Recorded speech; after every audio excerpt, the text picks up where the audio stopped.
Hello, my name is Brittany White, and I'm a physical therapist at Palos Hospital. And I'm here today. I'd like to thank the Orland Park Library for inviting myself and my colleague Laurie to speak to you all on balance and stability and fall prevention. So once again, I'm Brittany White, physical therapist at Palos Hospital, and my friend and colleague Laurie will also be presenting with you today on how to keep yourself active, stay safe, and really just get the best out of life. So, And Brittany, I just yes, wanted to welcome everyone. yeah, And this is the Orland Park Public Library. I'm Mary Lynn Maloney, and this is our Healthy Aging Week series. And as Brittany was saying, it's going to be about balance, stability, fall prevention. And just to tell you a bit about Brittany and Laurie, uh, Brittany's a physical therapist, and Laurie Rockwell-Dylla is an occupational therapist, and they're both from Palos Health. And they will also be talking about ways to increase your activity level, to promote and maintain a healthy lifestyle.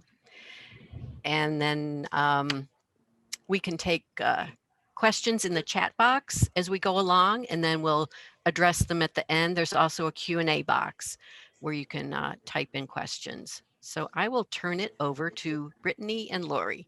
wonderful. Thank you again, Marilyn. Um, thank you all again for coming in. So today we're going to be talking about balance, stability, fall prevention, and once again, trying to keep yourself safe, healthy, and active.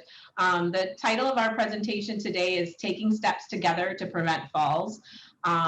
Laurie and I have been working in fall prevention for many, many years now, and what we have found is that fall prevention is definitely a multidisciplinary and a team approach to help people stay active and also prevent consequences of a fall. I'd like to start out by just sharing a few,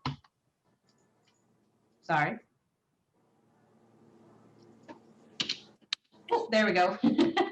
Little glitch, sorry. Take a little, sharing some facts about falls. So every second of every day, an older adult falls in the United States, and every 20 minutes, an older adult actually dies from a fall. Oftentimes, older adults don't share this information with their physicians and family members. And so some of those things can sometimes make things very, very difficult. So this slide here just shows a little bit about some of the important things that show just how important fall prevention is. As I mentioned before, it happens to 1 in 4 adults each year, and this makes falls far more far more occurring than other conditions that often affect older adults. And the impact is great on people, our healthcare system, and really on the quality of life that people may experience following a fall. So just to kind of get you up to date a little bit or get you into how falls are kind of occurring, there's 3 different risk factors that can lead up to a fall. And these 3 risk factors are the physical risk factors, the behavioral risk factors, and the environmental risk factors. So just so you have a little idea, the physical risk factors are your lower extremity weakness or strength issues, a gait or a walking problem or a balance problem that you may have, a problem with your vision, depression, if you have any kind of impairment that affects how you think or how you move and how you do things throughout the day, the medications you may take and the side effects of those medications, as well as if you have trouble controlling bowel and bladder and have problems with urinary incontinence. So then the behavioral risk factors, or those things that you do or don't do that can cause a fall, are hurrying or rushing to the bathroom, kind of going back to that urinary incontinence, not utilizing proper equipment to improve your safety. So if you need to reach for something and you're not using a good sturdy step stool, or if you're not using a railing when you're going up the stairs, or if you're showering without the use of a shower chair or grab bar, or those types of assistive things. And then also not choosing to use a walker or a cane. Oftentimes doctors or therapists or other healthcare professionals will recommend that you use a walker or a cane. And sometimes people choose not to do that for a variety of different reasons. But these types of behavioral risk factors can then increase your risk for falling. And finally, the other one is not asking for help. Thinking that, you know, it's a burden to ask your family to help you with something, or not wanting to ask for help in getting things to do around the house, you know, cleaning out the gutters, doing other risky behaviors. Sometimes we need to kind of think about whether something is a good choice, bad choice, or safe to proceed or not. And if we choose to do something that may not be the safest thing to do, that behavioral choice can lead to an increased risk for falling. And then finally, our environmental risk factors. So these are the things within your home. So stairs, the presence of railing on those stairs, clutter, whether you have things on the floor that you may or may not trip over, throw rugs, pets, you know, different things that are around the home that you could potentially trip on and cause a fall. And then of course, wet surfaces. So if you drop some water on the floor in the kitchen or in the bathroom, and then you don't clean it up right away, you may forget that it was there and then slip on it later, or someone else that lives with you in the home may slip on it later. Poor lighting. So not having like lights to light up your path to the bathroom at nighttime or through the hallway. So having poor lighting, and then also inappropriate footwear. So flip-flops, slippers, all of those things that kind of can be loose on the feet may cause a tripping hazard or shift while you're moving around. And once again, those would be your environmental risk factors. So what they have actually found is that it's not actually any one of those risk factors that causes a fall, but it's more of the coming together and where these things overlap that we have the biggest problem. So that's seen here with the lightning bolt. So it's when you have a physical risk factor, and then, so say your vision isn't really good, and then you have a carpet that's loose or moving around, and then on top of that, you chose not to use your walker when you're walking through the home. All three of those things can kind of lead to the lightning bolt or the fall. So it's trying to minimize your risk factors to mitigate and stop a fall from potentially happening. So I am now going to pass the presentation over to my colleague Laurie, and she's going to talk to you a little bit about what you can do if you have these risk factors or if you note these risk factors. Okay, hello everyone. So the purpose of today's talk is to increase your awareness of potential fall risk factors, which Brittany just discussed. But we also want to offer you some strategies to help you reduce your risk of falling, as well as to offer you some resources and services that are available to help you. So the first step in increasing your risk, to decrease your risk of falling, is to determine what your specific risk factors are. So one way that you can do this is to do a self-assessment of your fall risk. And this brochure, Stay Independent, was developed by the CDC, so you can access that on their websites. And what it is just 12 questions where you answer yes or no. For example, I have fallen in the past year. The reason this is important is because people who have fallen once are more likely to fall again. Another question is, I use or have been advised to use a cane or walker to get around. Okay, the reason this is important is because people who have been advised to use a cane or walker already may be more likely to have a fall.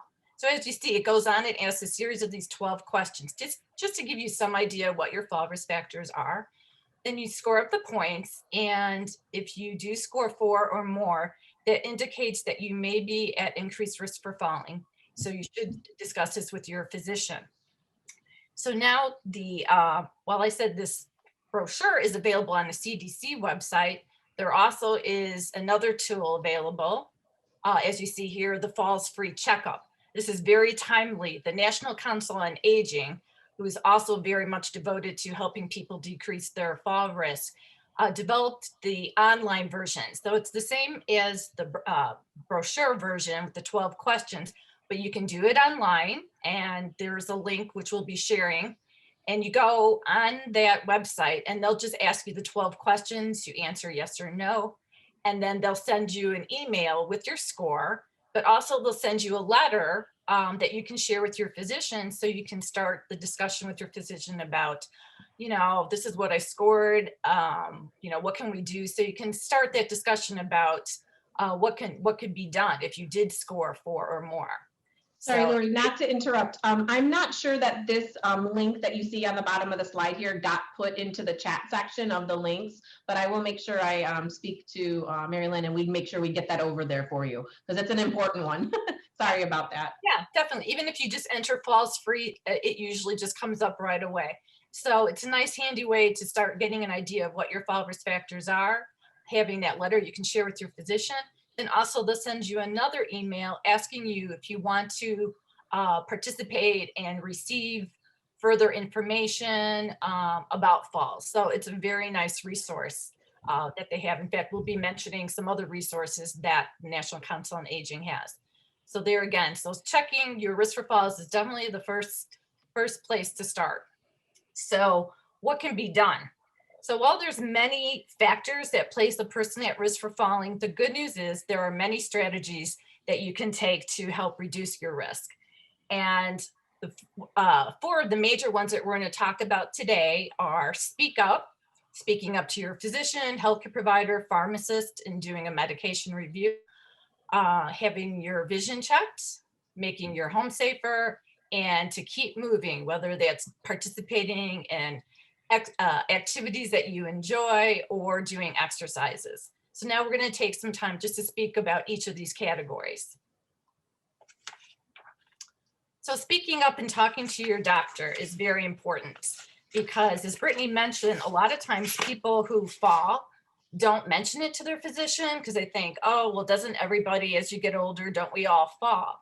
Well, it actually is not the case. Aging is not a natural part of falling is not a natural part of aging. So if you're starting to see yourself that you're falling and there's really no evident reason why you didn't trip over something or ice, but if you do see a pattern, it really is important to speak up and to talk to your physician, because sometimes falls are due to an underlying physical issue. So talking to your doctor would be very important, because maybe the doctor would order some tests or maybe look at your medications. So it might be just as simple as tweaking your medications. So again, very important to be speaking with your doctor, who might even refer you to therapy. So to do more of a fall risk assessment or to check your balance further. So again, we can't encourage it enough that talking to your doctor and opening up the conversation about it is very important. In fact, some of the physicians, it might be one of the questions that they ask you when you go to the physician: have you had a fall? So they'll start the conversation for you.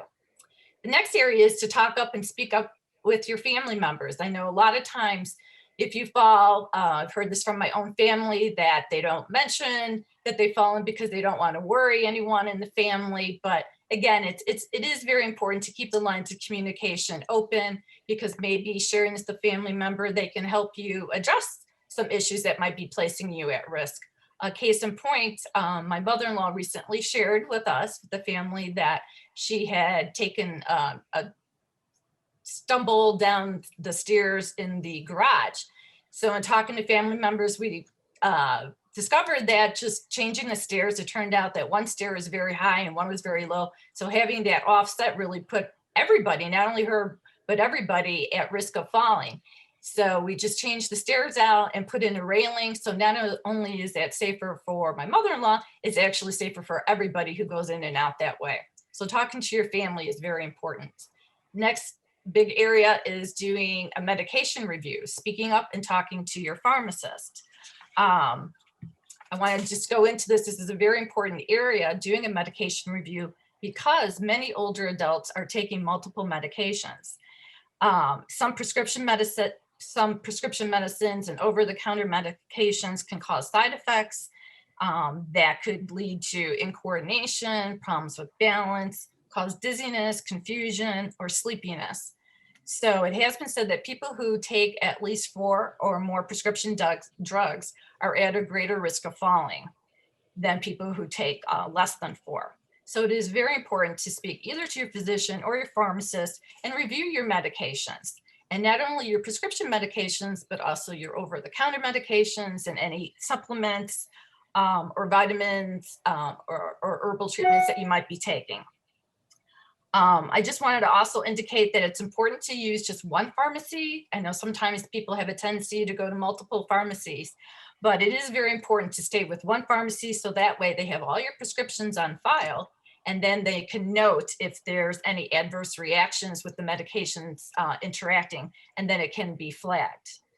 And also, again, to talk with your pharmacist, find out if there are any possible side effects on the medications that you're taking, and ask them if there's any medications that could lower your risk of falls if you change how you take the medications. But again, never add or stop taking your medication without talking to your doctor first. And I just wanted to indicate here also that you might want to talk to your physician if you haven't had your vitamin D level checked, that would be something important to do as well, because they have found that people who are deficient in vitamin D do have an increased risk for falls.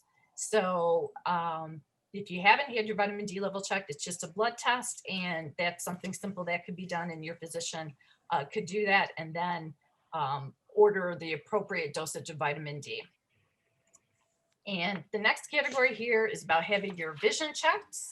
So definitely seeing an eye doctor once a year is very important because we have age-related changes to our eyes. Poor vision can increase your chances of falling. We have conditions such as cataracts, macular degeneration, or glaucoma, and all of these changes to our eyes can change your perception and make it difficult obstacles in your path. So getting your eyes checked at least once a year is very important. Another tip there is when you do have new glasses, to be extra cautious when you get a new prescription, to give yourself some time to get used to them and to adjust. Another tip is if you are using reading glasses, to take them off when you are walking to avoid tripping. Also, if you have bifocals, to be especially cautious when you're climbing stairs or curbs. Please use sunglasses with UV protection on bright days. We're fortunate again to have a bright day today, which is very good. So not only during the summer and winter, but anytime there is bright days, the sunglasses will help you to reduce glare outside. But again, be careful when to take your sunglasses off when you're entering a building, because again, if you're going from a dark building into a light place, or going from a light place into a darker place, a lot of times we need additional time for our eyes to adjust. So this would be like going in or out of a movie theater. So again, as we get older, we need additional time for our eyes to adjust to the light. But also keep in mind that when you are doing things at home, in and around the home, again, as we get older, we need more light. So make sure you have either natural light coming into your home or additional lamps, and definitely having night lights at night to light your path from the bedroom to the bathroom. Okay, and then the next area we're going to talk about, which is very important, is making your home safer. So that's our next slide here. There we go. About half of all falls happen at home, and many of these falls can be prevented by making some simple changes in the home. So what we recommend is doing a simple check for safety, going room by room, looking for any potential hazards. So for instance, looking at your floors, looking at the floors in each of your room. You want to keep the areas where you walk tidy and uncluttered, no toys from grandchildren or pet toys or papers. So keeping your pathways clear, making sure that your carpets are affixed firmly to the floor so they don't slip. You want to remove any small throw rugs. If you do have any rugs that are slipping, you could use a non-slip pad underneath or double-sided tape. So you just want to definitely make sure that you don't have any rugs or carpets that can slide and cause you to trip. We also want you to look at your stairs, both at the interior and exterior. Make sure that there's good lighting with light switches at the top and at the bottom. because it's very important to make sure that you have good lighting so you can see the edge of the step. Some tips for not only having additional lighting, but sometimes for exterior steps, people find it helpful to maybe paint the edge or put a bright neon tape so that you can see the edges of the step. It's important to look at the handrails. Having a handrail on each side is very important. And the other thing to look at with this is to make sure that the railing extends the full length of the stairs from the very top step to the very bottom. So a lot of times you'll find that the railing does not extend all the way. And sometimes we think that when we've come to the end of the railing that there aren't any more stairs, and then there's one or two more steps, and then that causes us to trip and can result in either a breaking an ankle or spraining an ankle. So definitely making sure that those railings extend all the way up and down to the bottom of the stairs. And another just tip, and when you are going up and down the stairs, and if you are carrying something, if you have to carry something when you're going up and down the stairs, is to make sure you carry the item in one hand, but that the other hand is holding onto the railing. Just want to point out in the kitchen to make sure that you're storing frequently used items at a convenient height, and that's usually waist level, so that you're not having to reach up or to stoop over or to do any unnecessary lifting. And as Brittany mentioned before, to make sure that you wipe up any spills immediately to prevent any slipping. Looking at the bathroom situation, if you grab bars are very important. They can help you get in and out of your tub or shower and on and off the toilet more safely. It's a good rule of thumb to have a grab bar that is mounted near the toilet.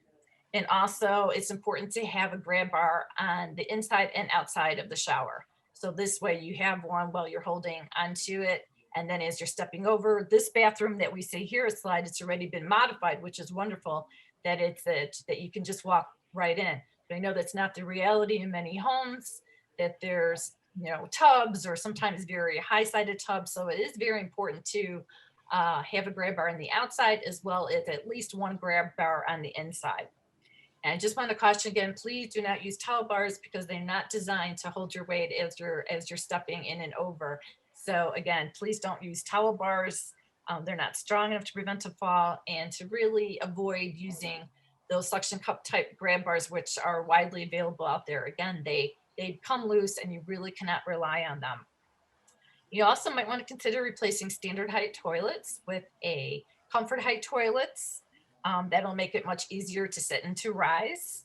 Again, you want to make sure that you have non-skid mats or textured strips or appliques on the floors of the tubs and floor of your shower.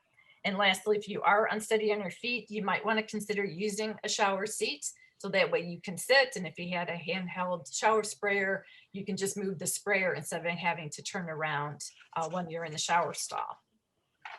One of the last areas I want to go into is the bedroom, just some tips there. It's important to keep a telephone within reach of your bed in case of an emergency. Make sure you have light switches, again, that are close to your bed, or having a flashlight.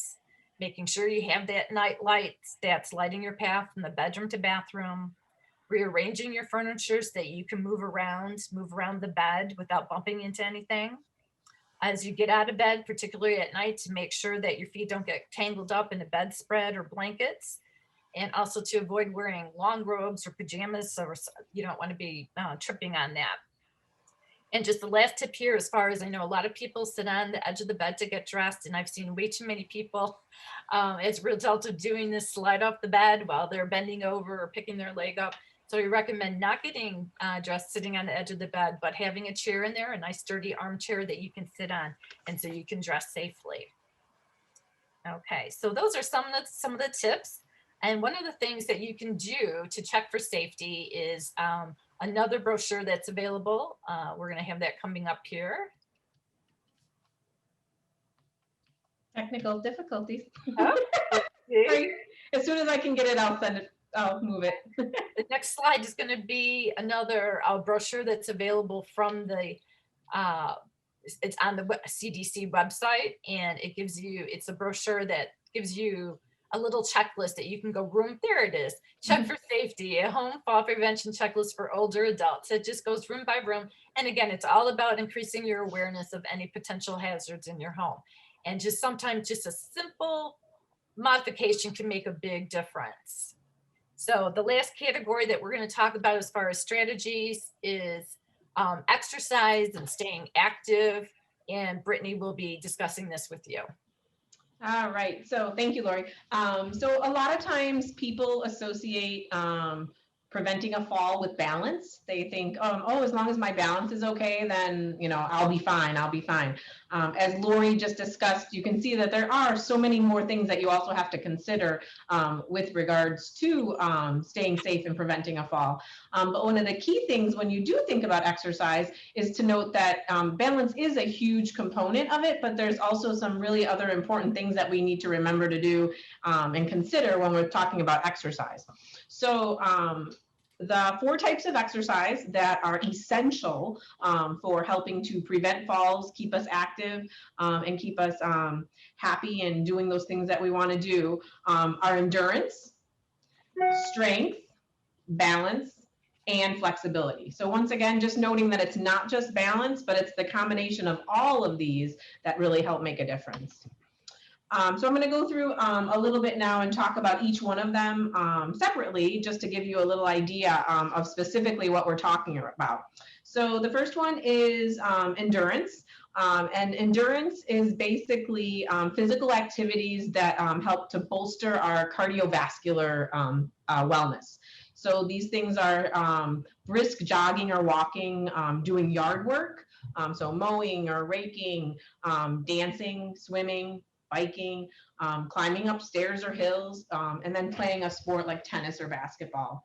Aerobic activity is something that increases your breathing and heart rate, and it also helps to keep you healthy by improving your fitness and kind of improving your ability to tolerate extended activities for extended periods of time. So it helps with pumping that blood through your body. And when you pump the blood through your body, by and far, we're healthier. We're getting nutrients to our muscles, nutrients to our brain. So oftentimes, working on endurance type activities can help to prevent many older adult diseases that sometimes come up, such as diabetes, colon and breast cancer, heart disease, amongst many, many other. But like I said, it's that pumping of that blood and getting the blood pumping, but then also allowing you to build your endurance in order to complete those tasks that you want to do. So it basically increases your staying power, or your ability to keep up with your grandchildren, keep up with your children, do trips to the park, participate in family gatherings and family outings, like a family wedding, and even do those things around the home that you want to do, like housework. Well, maybe not that you want to do, but that you need to do, yard work, housework. But basically, it allows us to have that stamina to be able to perform those activities. I put these pictures up here because I wanted to just kind of point out that, in the first picture, you see a lady doing the stepper bike, and that's kind of your traditional, like, people think walking a treadmill, doing the bike, like those are your endurance type activities. And they are, but the other thing to consider is that endurance activities can be fun and not just your traditional type exercises. So they actually say that playing ping pong, believe it or not, is a great endurance activity. And actually it works on balance and a lot of really great things. So I wanted just to kind of show you that, you can dance, you can, of course, safely. As an example, over the quarantine, I had my mom and my dad and my 97-year-old grandfather over to my house out in the garage. And Grandpa's really never been in the garage, but we weren't going to let him in the house because we all had our masks on and we were trying to socially distance. But Grandpa saw that we had a ping pong table folded up in the corner of the garage. And he asked us when we got that and what we were doing with it. And we said, well, the kids play it. And he said, well, I used to play. So we got my 97-year-old grandpa up. He had one of those walkers that you can like sit on. We call them the Cadillac walkers. And he walked over to the ping pong table, turned around the chair so he had something behind him. And then I stood right there. But he played ping pong and had the time of his life and also got exercise. And he was 97 years old. So sometimes modifications have to happen in order to do some of these things, but it's definitely, definitely possible, and you can make it fun. It just doesn't have to be torturous exercise. So some things to consider with all of these four exercises, and I'm going to go through some safety tips, is with endurance, you want to make sure you're doing a little light activity, like a warm up, before you start to do anything more aggressive. And that's just to get the blood flowing through the body, get your muscles warmed up. And you really want to make sure you're listening to your body. So if you start to feel lightheaded, if you start to feel dizzy, if you start to feel chest pain, pressure, or any kind of symptom, listen to your body, stop, call the doctor. You know, you want to be smart about it. Our body tells us a lot of times what we should and should not be doing, but sometimes we need to make sure we're taking the time to listen to our body too. The other thing is you want to make sure that you're drinking plenty of liquids when you're doing an exercise. When you do endurance type activities, you might sweat more, especially in the summer months, or in November when it's 70 some degrees out, like we've had the last few days. You can become dehydrated really quickly. So making sure that you're drinking lots of fluids and staying hydrated is really important. If you're going outdoors, you want to make sure you're aware of your surroundings and that you see everything going on in the environment, but also the environment sees you. So those people walking around with the orange or yellow vests when they're walking around, really important. You want to always watch those sidewalks. Sometimes there's unlevel sidewalks and problems with the ground too. So you want to just make sure you're aware of all those things, because you don't want to have an accident or a problem when you're trying to do something that's going to help you. And then dress in layers for when you're hot and it becomes cold out, or as you start to exercise, you might feel like you need to stay comfortable. So you don't want to overheat and cause any lightheadedness or dizziness. And then finally, to prevent injuries, if you're biking, wearing a helmet, or performing any other activities that you would need some type of, safety equipment, that you're making sure that you're using that safety equipment. So the next one we're going to talk about is strength. So just as the heart needs to stay strong so that we have the staying power that we need, we also need to make sure that we keep our muscles strong, whether they be the muscles of the arms or particularly the legs with regards to balance.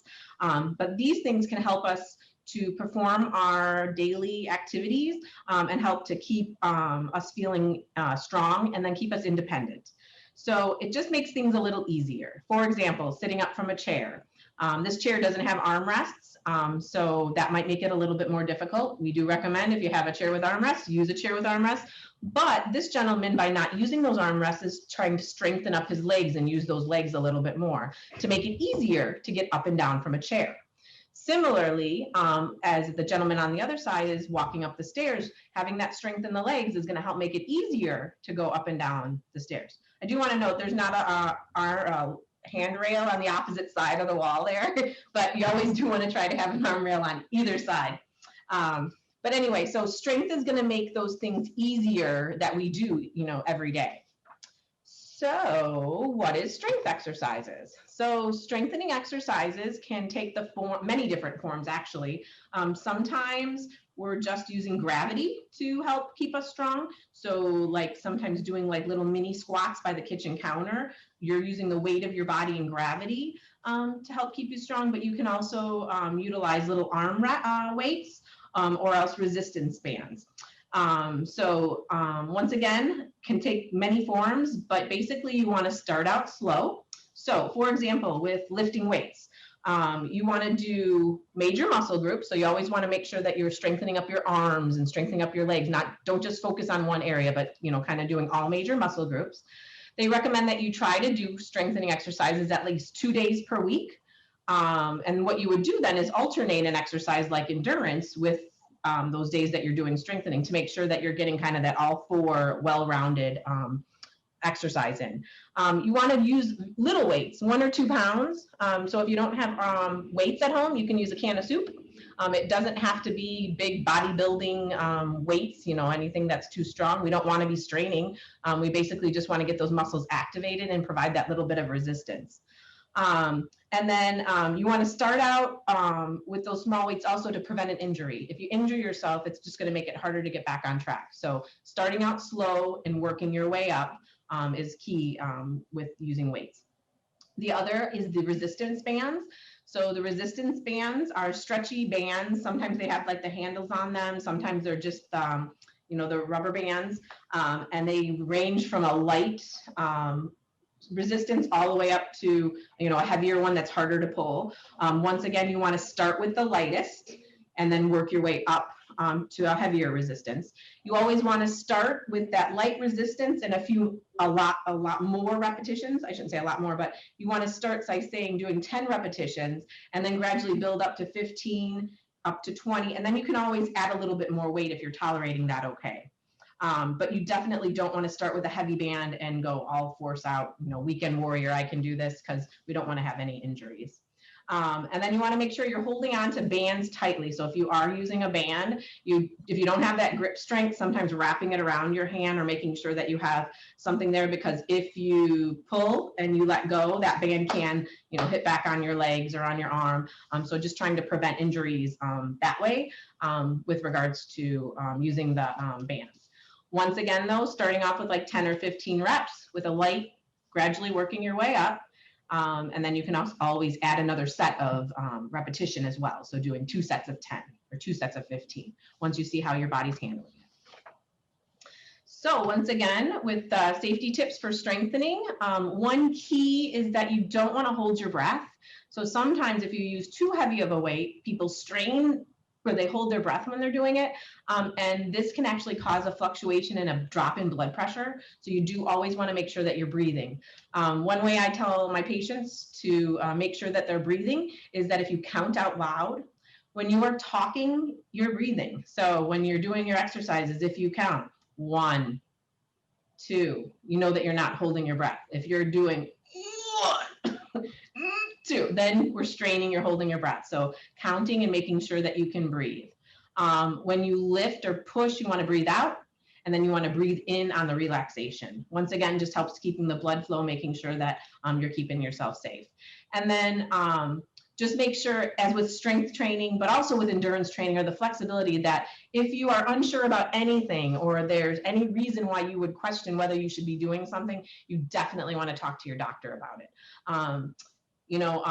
I have found in my experience that usually doctors want people to stay active. Staying active with any situation is usually a good thing. But if you are having concern about something hurting or pain or not tolerating an exercise, make sure you do talk to your doctor about those things and don't ignore it. So then we get to balance. Like I said, people often think balance is kind of the key to keeping themselves from falling. And while, like I said, it is a very important one, all of these exercises are really important. But balance tends to be a problem that older adults can have. And when the balance is affected, that can lead to a fall. So doing balance exercises can definitely help you to perform functional activities safely. So reaching into a closet to grab a hanger, reaching into a cabinet in the kitchen to grab something, whether that be a little bit up or down. Balance is what we're doing when we're shifting our bodies outside of our base of support. So anytime we're doing an activity, walking, we need to make sure that we have good balance. So when we talk about balance, then we have to start thinking about what affects our balance. So I just want to real briefly go over with you what balance is and how it's affected. So balance is composed of utilizing our senses, so to speak. So we have our vision. So our eyes see the environment around us and give us input. Our sensation. So as I'm sitting here right now, I can feel my bottom on this chair, and that gives me a sense of whether I'm sitting. I don't feel too much on the bottom of my feet right now, but I know if I were to stand up, I would feel more weight on my feet. So that sensation gives us some information. And then also inside our joints, we have little receptors that move around and tell us, like my knee is bending, my knee is straight, and such. We also have an inner ear balance system called our vestibular system. And the vestibular system has some canals and basically some fluid in there that shifts around. And as that fluid shifts and moves, it sends input to our brain on where we're positioned and what we're doing. Our brain is pretty amazing, and it basically takes information from all of these areas, our vision, our sensation, and then our inner ear, puts them all together and says, I'm stable. Or it puts them all together and it says, whoa, this doesn't feel right. And that's when you have that kind of unsteady feeling, or sometimes it's a spinny sensation if it's something more going on with the inner ear. But basically it's saying that something's not right. The body's saying something's not right. I feel unsteady. Warning sign. So the good news is that that balance can be improved by basically challenging it, but you have to make sure you're challenging it safely. So what I mean by this is that we need to make sure, well, first of all, that our vision is okay. Sometimes chronic conditions can cause problems with our sensation. So like a diabetic neuropathy, or sometimes we can't feel that sensation. And in those cases, then we have to rely on other sensations more. But sometimes we can actually get our sensations, meaning our inner ear, our vision, and our sensation, to kind of hone up a little bit so that they're working a little bit better. And we do that, like I said, by challenging them. The key to remember when you're challenging your balance, though, is that you want, like I said, you want to do it safely. So making sure that you have a sturdy chair, something to hold on to, or a family member close by. But basically, you're going to try to do things. So in this first picture, you see the gentleman, he's holding on with his hand and his foot's down on the ground, and he lifts up that other foot. So it looks like his eyes are closed, but for all intents and purposes, let's pretend his eyes are open in this picture. So then his eyes would be focusing on his hand or the chair, kind of stabilizing him, and his foot would be on the ground, and then that would be getting some sensation, and then the inner ear is doing what it does. So to challenge it, he can make his base of support smaller, which he's doing. So regular base of support would be feet like shoulder width apart. So if you're standing up, your feet are spread apart. So to make that harder and challenge yourself, you might want to move your feet closer together while you're standing in front of this chair, or you might want to put them all the way together, so the feet are all the way together standing in front of this chair, or you can start to stagger and do even one foot in front of the other like the lady is doing in the other picture. But basically you're taking that base of support, your feet, these are my feet, sorry, and making it smaller to challenge yourself.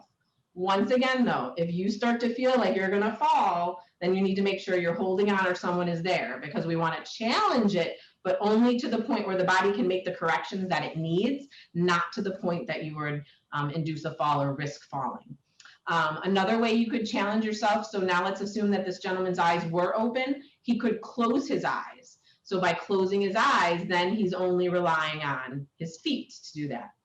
So I would not recommend standing in front of a chair, not holding on, standing on one foot and closing your eyes, because that might be really challenging. But if you stood by a chair, held on with one hand, and just kind of closed your eyes while you weren't holding on, or while somebody was standing next to you, then you can safely challenge yourself.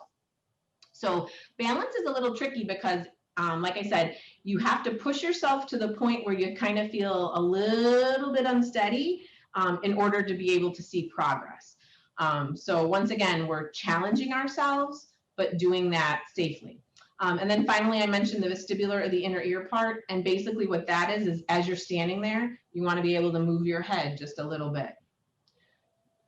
Once again, these are things that you want to practice. You can even put a chair behind you, or do this with a chair in front of you and the couch or something behind you, or somebody standing there in a corner. I often tell my patients that if you have a corner, you can stand in that corner. I don't think I can demonstrate it here because I don't have a, oh, maybe I do, hang on. There we go. So I'm not going to be real tall here, but so if you stand in the corner and I have a chair in front of me here, then I can try to practice balancing. And if I start to lose my balance, I can grab the chair in front of me. But if I fall the back, the walls are going to catch me. So that the corners are really good places. Just make sure that if there's a door to one side, that it's secured and sturdy, because you wouldn't want to fall through a door. But basically, you're trying to challenge yourself by making it more difficult, but once again, all within the realm of safety. So balanced safety tips, I kind of already talked about this. Have a sturdy chair or a person nearby to hold on to. And then once again, if you're unsure about anything, make sure you're talking with your doctor about what's needed. Finally, flexibility. So flexibility is the stretching or the elongation of muscles. And so we need to be able to move our bodies freely in order to be able to perform even a task as simple as walking. So if you don't have good motion in your ankle, you're not going to be able to, move your foot and ankle in order to step down and walk. And you might find that you're walking more like steppage or so you're stepping more instead of having that nice motion of the ankle. So once again, if you want to reach up into a cabinet, you got to be able to have that motion in the shoulder in order to reach up there. So that's where flexibility comes in, or being able to have the motion necessary in order to perform the activities. Even like in the picture shows here, reaching down to be able to tie your shoe or perform dressing activities and such. So some examples of stretching activities and flexibility activities are the runner stretch, which you'll see up on the top. And that's stretching out that calf muscle in the back leg. For stretching exercises, you always want to make sure that you're not bouncing. You're doing it slow and steady. So in that picture, this lady is, reaching forward, arms are on the wall. She's stretching that calf, but she's not bouncing. So, she's holding it steady. It's that held elongation of the muscle, and you'll feel it because you'll feel a little stretch there that helps to get that muscle to strengthen out. Typically with stretching exercises, we want to hold it for a period of time, anywhere from 5 to 15, 20 seconds, and then relax and rest, and then you would do it again.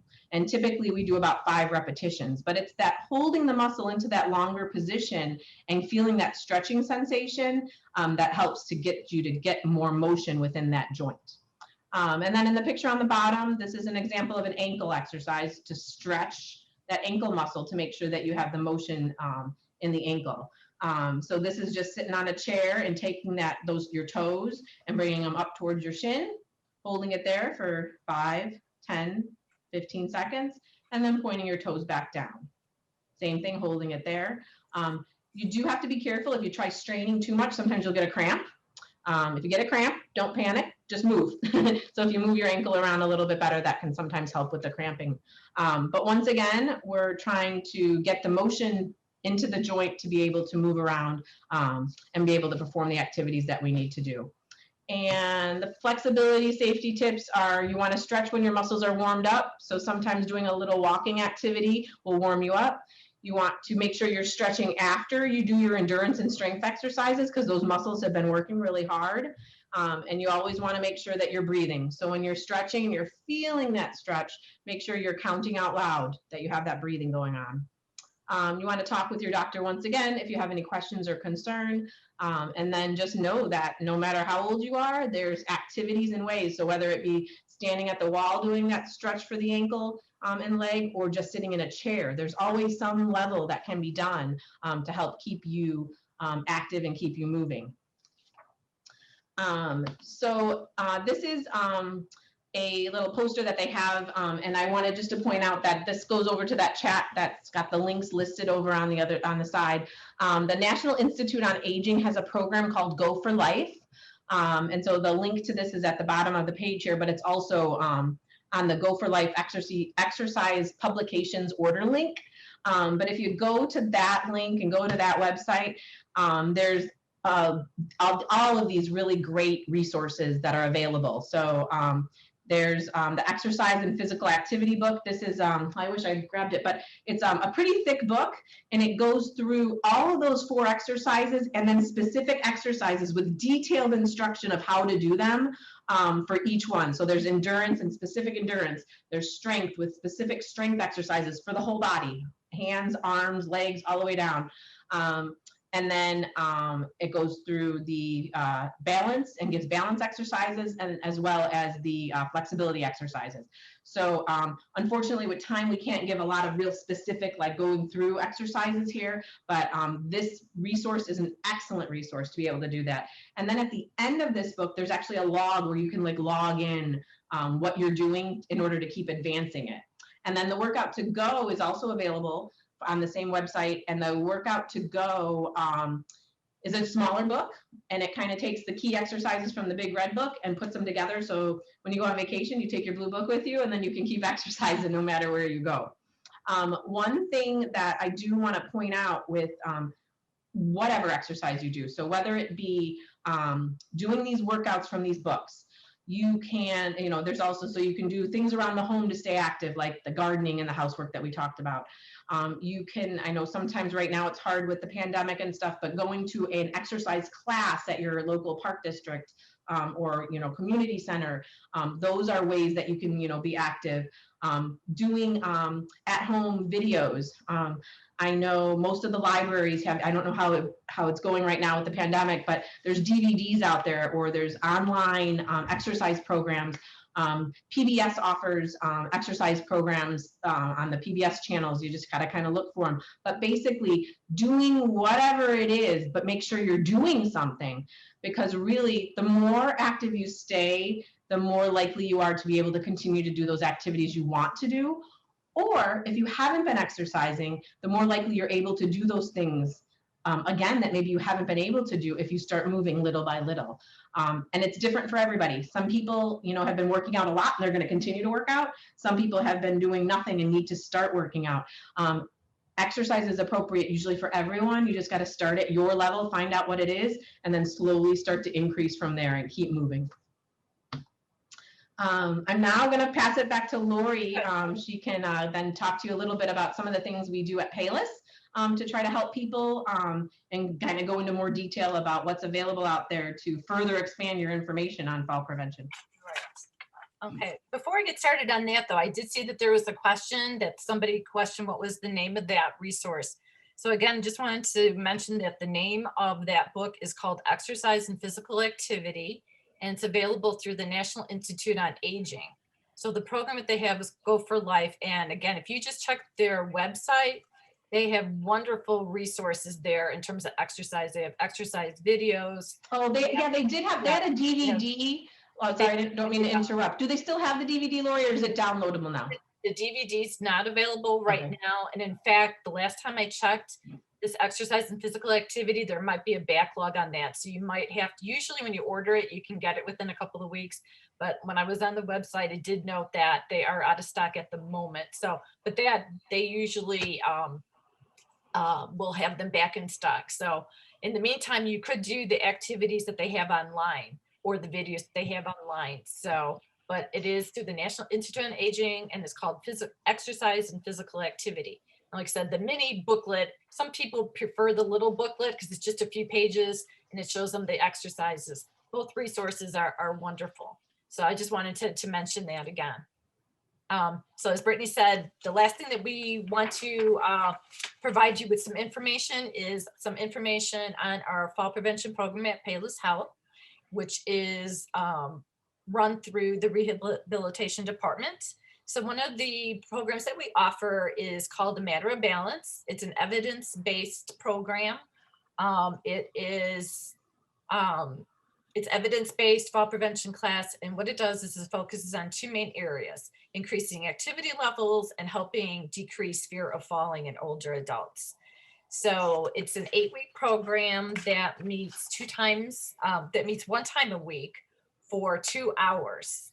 And some of the things that we do during the class are group discussions, because sometimes people have said, oh my God, 2 hours, what do you do in 2 hours? It's not an exercise class. There is an exercise component to it that we start in class 3.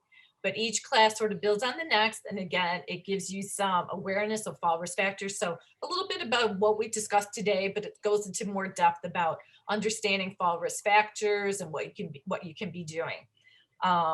It helps you to really focus on viewing falls and fear of falling as controllable, helping you set realistic goals for increasing your activities, helping you change your environment to reduce your fall risk, and as well as promoting exercise to increase your strength, balance, and flexibility and endurance. So what we do during class, we have group discussions, there's problem solving, skill building, assertiveness training. As I mentioned, the exercise, there is a 30-minute exercise routine that we do from class third class all the way through to the 8th. And it's really nice sharing of practical solutions. Each class is different because it's a class of 12 people and everybody has different experiences. So it's a nice sharing of information. So who can benefit from this class is anybody who has a concern about falls, anyone who's interested in improving their balance, flexibility, endurance, and strength, anyone who has fallen in the past, or anyone who has restricted their activities because of falling concerns. We usually start these classes in spring. It is our hope that we'll be able to offer them again in 2021, starting in March, but you can check our website, depending on how everything goes with the pandemic. Hopefully things will improve and we'll be able to offer the classes. We offer one round of classes at the Orland Park Fitness Center, and then we also have classes at the hospital. So the class in the fitness center are usually Tuesdays from 10 to noon, and the class at the hospital is on Wednesdays from 10 to noon. So we just encourage you to check the Palos website, and also we'll be giving some flyers to the library so we can you can get information that way.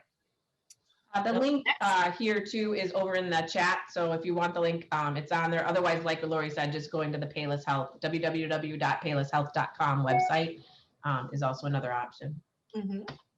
So one of the other things that we offer is a fall prevention support group. It sort of actually grew out of the Matter Balance class. A lot of people after the 8th class were asking, so is there anything else? Is there a Matter Balance too? So we were getting some of that feedback that we decided that we should form maybe a group. And so it's been a nice group of actually people who have taken the class, and then meeting helps us reinforce some of the things that you learned in class, or it's open to anybody who, whether you've taken a Matter Balance class or not, it's open to anybody who has concerns about falling and wants to learn some more information.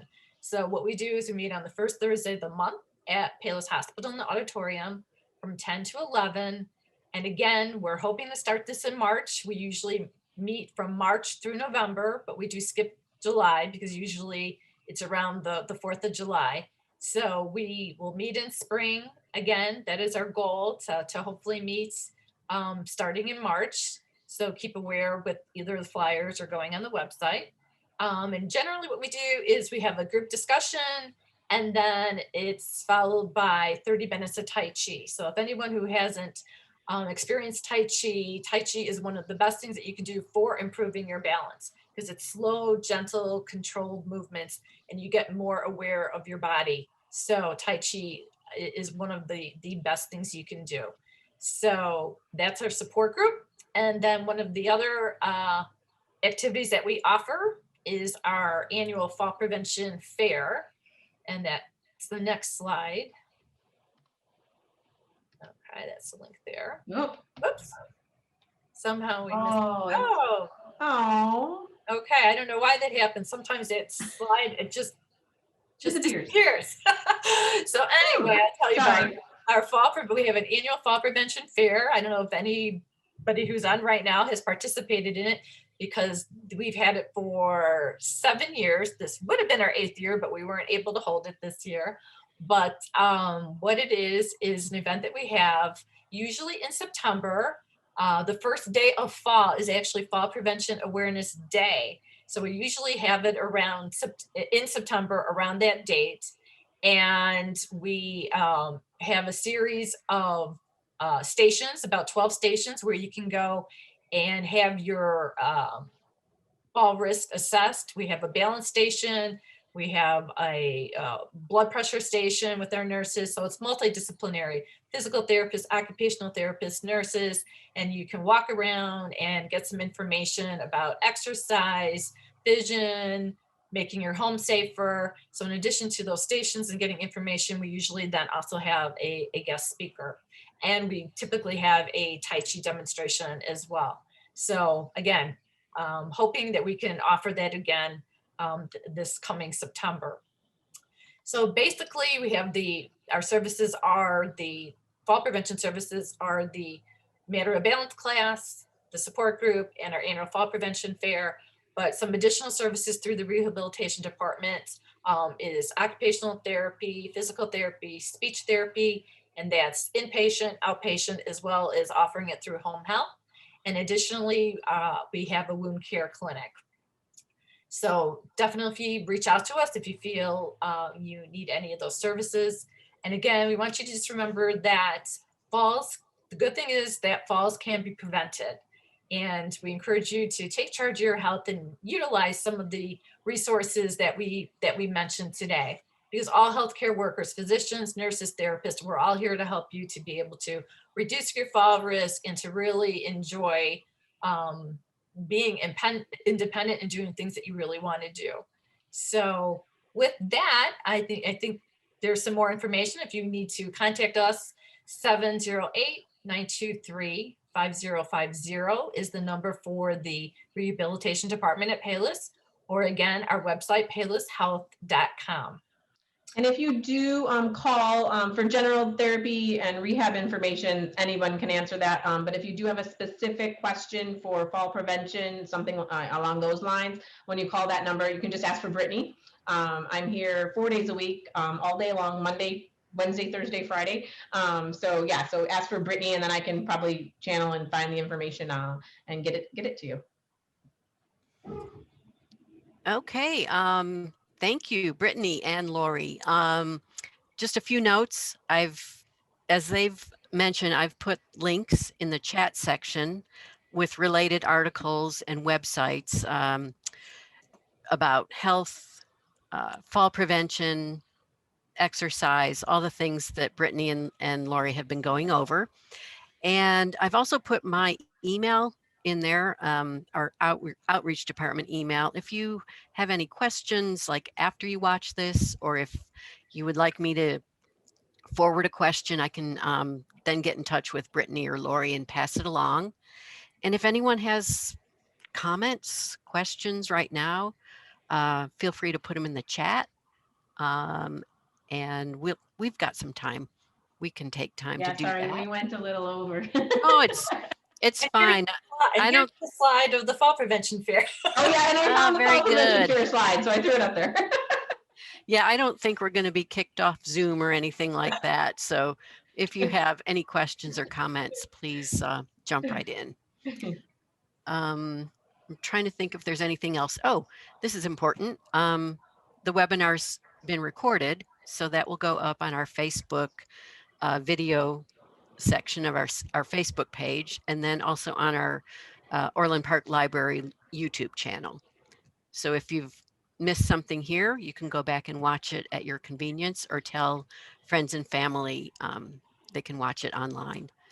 So we'll keep that up probably for a few months so that people can watch it whenever they would like.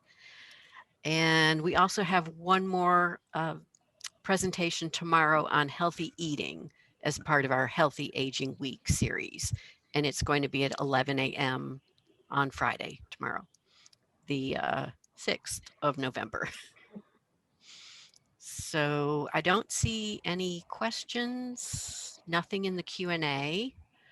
I think I've covered everything.